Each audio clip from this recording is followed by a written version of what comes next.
If your business disappeared from the internet tomorrow, no LinkedIn, no podcast, no newsletter, would your ideal client still find you? If the answer is no, you've got a content problem, and today I'm going to fix it. Let's get into it. Point one, content attracts the right people before they've even got into buying mode. And I want you to think about your own behavior here because this is important. When you've got a problem in your business, what do? You research, you Google, you scroll LinkedIn, you listen to people's podcasts, maybe this one. You're gathering information, building a picture, figuring out who seems to actually get it. That process is happening for your clients right now. The question is, are you showing up for it or not? Because here's the thing. A founder who has been reading your newsletter for 3 months is completely different prospect to someone who's got a cold email from you this morning. They already know how you think. They already trust your point of view. By the time they reach out or you reach out to them, you're not starting from zero. Content builds the relationship in the background, and it's like having a sales conversation every 24 hours a day with hundreds of people at once without you actually being in the room. That's it. Point two, content builds your authority before the sales conversion even begins. And if you're in service businesses, maybe a coaching business or maybe a consultancy, this is going to be massive. When someone comes to you, having already consumed your content, having read what you think, heard your take, seen how you approach your problems, you walk into that conversation with credibility already established. You don't spend the first 20 minutes proving yourself. They already believe you know what you're talking about. Now they just want to know if you're the right fit. Compare that to relying purely on cold outreach. Every new conversation starts from scratch. You're always trying to prove yourself. It's exhausting. It puts you on the back foot before you've even started. Good content reverses that dynamic completely, and it makes everything downstream, the sales conversation, the close, the relationship, it's so much easier. Point three, and this is where a lot of people get it wrong when it comes to content. They think they need to be constantly generating new ideas. You don't. One strong idea can become many touch points. Let me give you a practical example. You've got an opinion about something in your industry, a contrarian take, a lesson you've learned, a mistake you see business owners making all the time. That single idea can become a podcast episode, like this one that I'm doing right now. It can become a LinkedIn post. It can also include it in a newsletter or a short video clip, a thread.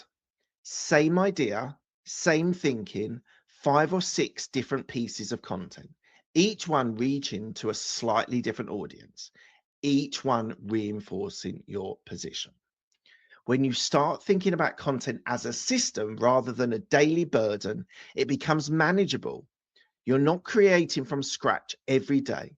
You're taking one piece of strong thinking and making sure it gets the distribution it deserves.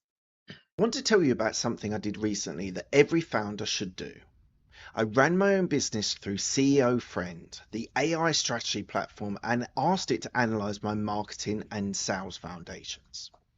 What came back was really interesting. It told me my value proposition was leading with activity rather than outcome, that I was describing what we do, not what our clients get.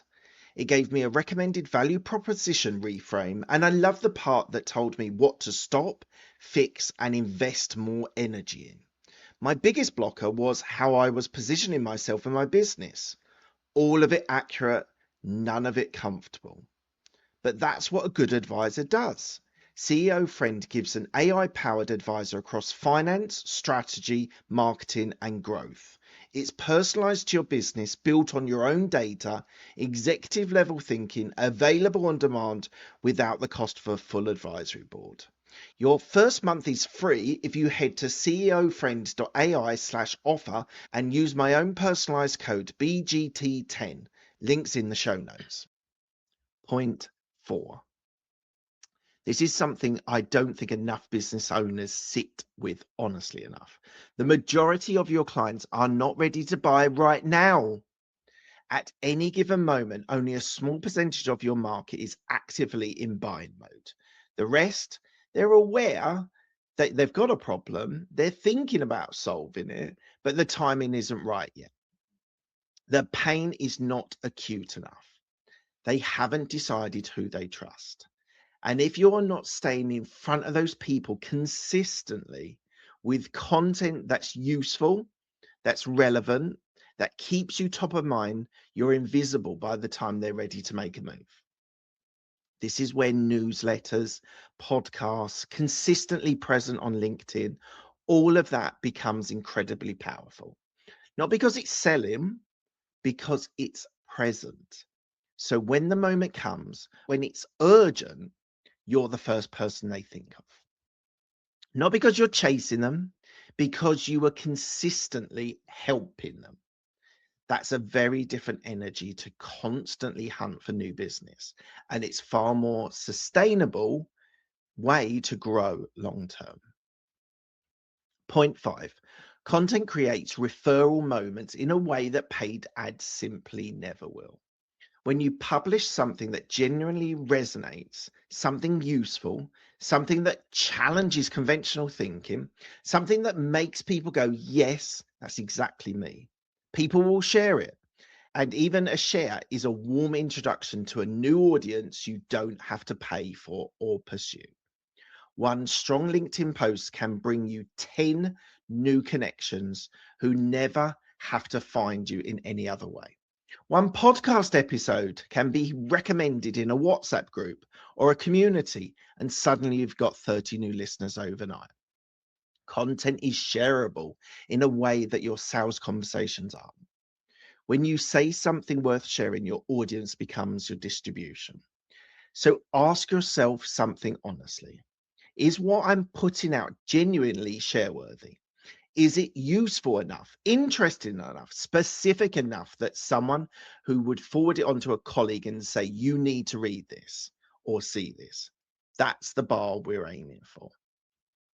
And point 6, the one that I think makes the most compelling case for content as a growth strategy, the return compounds over time in a way that almost nothing else in business does.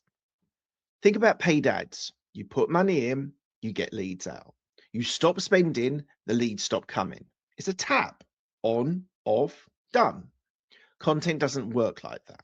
A strong LinkedIn post from 18 months ago can still get seen today. A podcast episode you recorded 2 years ago can still bring in new listeners this week. And a newsletter issue that hit home can get forwarded around long after you wrote it. The work you do today keeps working. It layers, it builds, and over time you end up with a body of content that is essentially running in the background while you're delivering for your clients.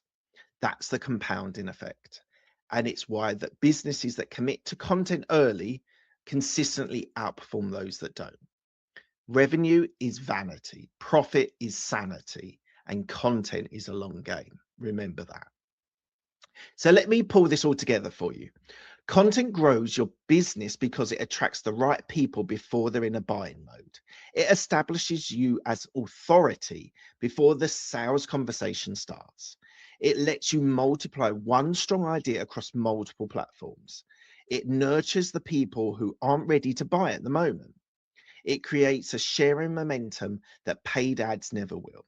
And it compounds in value over time in a way that most marketing channels simply don't. Now, none of this happens overnight, though. I want you to think about this. Content is a long game. If you're looking for a quick fix, this isn't it. But if you're building a business for the long term, if you want to stop relying purely on referrals, if you want an asset that keeps on working for you, content is one of the best investments you can have.